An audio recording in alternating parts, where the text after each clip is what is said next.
Comme chaque année, le musée Ernest Coignac de Saint-Martin-de-Ré s'implique dans la nuit européenne des musées et propose des conférences et animations gratuites pour le public. À l'occasion des 100 ans du reportage d'Albert Londres sur le bagne de Cayenne, Christelle Rivalan et Léa Humphrey ont proposé toute la soirée des visites lectures sur l'ouvrage au bagne.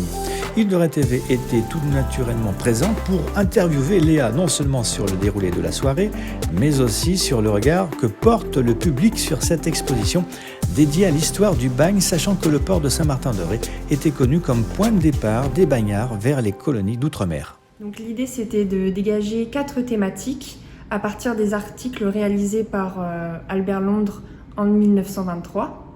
On a sélectionné 4 thèmes. Donc le premier, c'est petite et grande fatigue. On va raconter l'inégalité des travaux forcés, puisque la condition des bagnards n'était pas la même si on était garçon de famille ou bien dans les camps forestiers, par exemple, comme celui de Charvin ou de Godebert.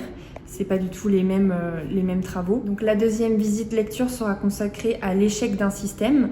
En effet, Albert Londres va montrer pendant son reportage que le système du bagne n'a jamais fonctionné. Donc il fait vraiment le constat de ce qui a avancé depuis la création au milieu du 19e siècle. Et ce constat, c'est vraiment un constat d'échec.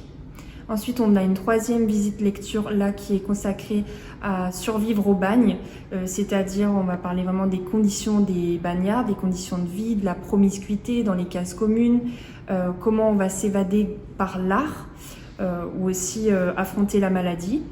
Et la quatrième et dernière visite lecture, en fin de soirée à 23h, là c'est vraiment s'évader, donc physiquement cette fois, des récits d'évasion de bagnards que va rencontrer Albert Londres pendant son voyage.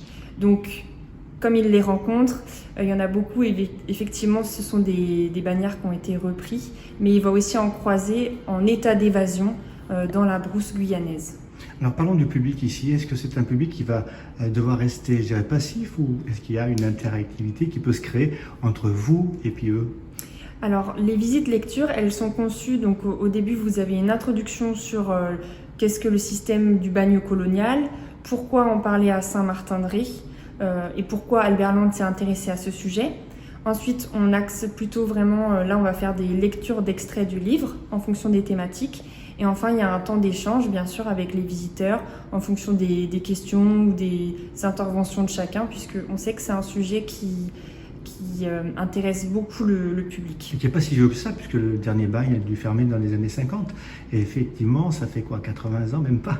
C'est ça, c'est une histoire encore assez récente à l'échelle de l'histoire de l'humanité, de l'histoire de France, puisque le dernier convoi, il revient de Guyane en 1953. Donc c'est très récent encore. Alors ici au musée, on a déjà une exposition permanente sur le bagne. Depuis que vous l'avez instauré, quelles sont les réactions des gens, du public qui la découvrent? Et voilà, qu'est-ce qu'ils vous racontent, eux? Quelles sont les questions qui sont récurrentes? On a beaucoup de personnes qui viennent au musée pour visiter justement cette partie consacrée au bagne, surtout de Guyane au musée, mais aussi au bagne un petit peu de Nouvelle-Calédonie. Ils s'interrogent sur le rôle de Saint-Martin-de-Ré dans cette histoire, la détention sur l'île, les conditions, etc. Donc on a des visiteurs qui viennent en connaissance de cause, et on a aussi toute une partie du public, notamment l'été, de vacanciers qui ignorent complètement cette partie de l'histoire de l'île de Ré, et donc qui connaissent surtout l'île pour son côté touristique. Et donc là, vraiment, ils découvrent toute une partie de l'histoire.